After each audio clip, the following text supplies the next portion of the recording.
ছাত্রলীগের এক প্রেসিডেন্ট, ছাত্রলীগ নেতা 100 মেয়েকে ধর্ষণ করেছিল। সে নিজে 100 মেয়েকে সেঞ্চুরি করে, ধর্ষণের পরে সেঞ্চুরি করে জাহাঙ্গীরনগর ইউনিভার্সিটিতে মিষ্টি বিতরণ করেছিল। বিগত 17 বছর যে ফ্যাসিস্ট যারা এই বাংলাদেশে অবৈধভাবে যে ক্ষমতা এসেছিল, তাদের আমল থেকে ধর্ষণের যে মামলাগুলো হয়েছিল, সেই মামলাগুলোও কিন্তু তারা শেষ করে যায় নাই। টানা 7ম-বারের মতো বেস্ট টিস্যু পেপার ব্র্যান্ড হিসেবে স্বীকৃতি পেয়েছে বসুন্ধরা টিস্যু। সেই মামলার যে দীর্ঘসূত্রতা, যে মামলার যে জট, এই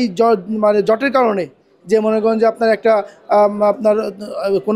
কোনো একটা বোনকে বা কোনো একটা মেয়েকে যদি ধর্ষণ করা হয়, সে যদি উইথ রেড হ্যান্ডে যদি অ্যারেস্ট হয়, আমি মনে করি যে আমাদের বাংলাদেশের বিচার ব্যবস্থা এবং বাংলাদেশের যে আপনার আধুনিক যে প্রযুক্তিগত যে সুবিধা আমাদের আছে, আমাদের ডিএনএ যেগুলো ল্যাবে যেগুলো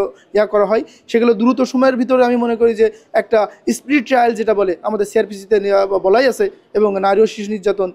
যেটা আইন 2000 সংশোধন 2003 যেটা আছে, সেই আপনার 9(1) ক খ গ যেটা আপনার সন্নিবেশিত আছে, এবং সেইখানে আমি মনে করি দ্রুত বিচারের মাধ্যমে এই ধর্ষণের যে মামলাগুলো আছে, নারী নির্যাতনের যে মামলাগুলো আছে, যদি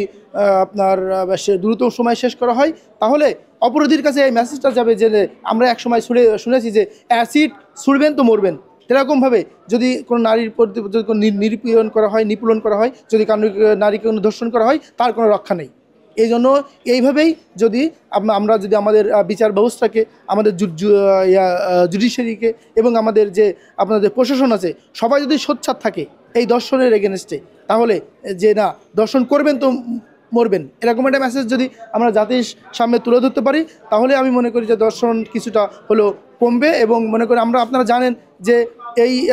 সাবেক যে স্বৈর শাসক যে ফ্যাসিস্ট শেখ হাসিনার দোসর যারা এদেশে বিভিন্নভাবে লুকিয়ে আছে, এবং তা আমি মনে করি যে এই দেশের আইন শৃঙ্খলা পরিস্থিতি এবং মাননীয় প্রধান উপদেষ্টা ডক্টর ইউনূসের সরকারকে প্রস্তাবিত করার জন্য তারা বিভিন্নভাবে এদেশের আইন শৃঙ্খলা পরিস্থিতি অবনতি করার জন্য তারাও সুপরিকল্পিতভাবে নতুন ইস্যু নিয়ে এরকম একটা অবস্থা ক্রিয়েট করার একটা পরিকল্পনা তাদেরও থাকতে পারে। আপনারা জানেন যে আপনার জাহাঙ্গীরনগর ইউনিভার্সিটির সাবেক ছাত্রলীগের এক প্রেসিডেন্ট, ছাত্রলীগ নেতা, সে যে কিনা 100 মেয়েকে ধর্ষণ করেছিল। সে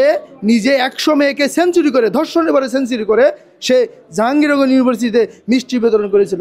এবং বিগত 17 বছরের যে দুঃশাসন, সেই দুঃশাসনের সময় আমরা দেখেছিলাম যে অনেক মেয়ে ধর্ষিত হয়েছিল, তার বিচার এই কোর্টে ঝুলন্ত অবস্থা আছে। তারা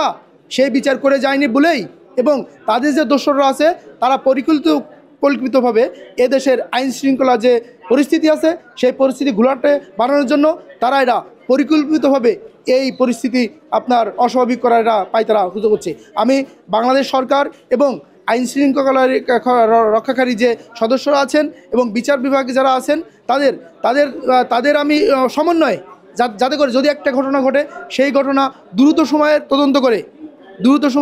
তদন্ত করে এবং স্পিডি ট্রায়াল, দ্যাটস মানে সংক্ষিপ্ত বিচারের মাধ্যমে এই বিচার কাজ যদি শেষ করা হয়, তাহলে যারা অপরাধ করবে, যারা ধর্ষণ করবে, তাদের কাছে একটা মেসেজ যাবে যে না ধর্ষণ করলে আর পার পাওয়া যাবে না, রেহাই পাওয়া যাবে না। যেমনটি হয়েছিল অ্যাসিড ছুড়বেন তো মরবেন, তেমন ধর্ষণের এই ক্ষেত্রে আমাদের সমাজ তথা আমাদের নারী সমাজ মুক্তি পাবে।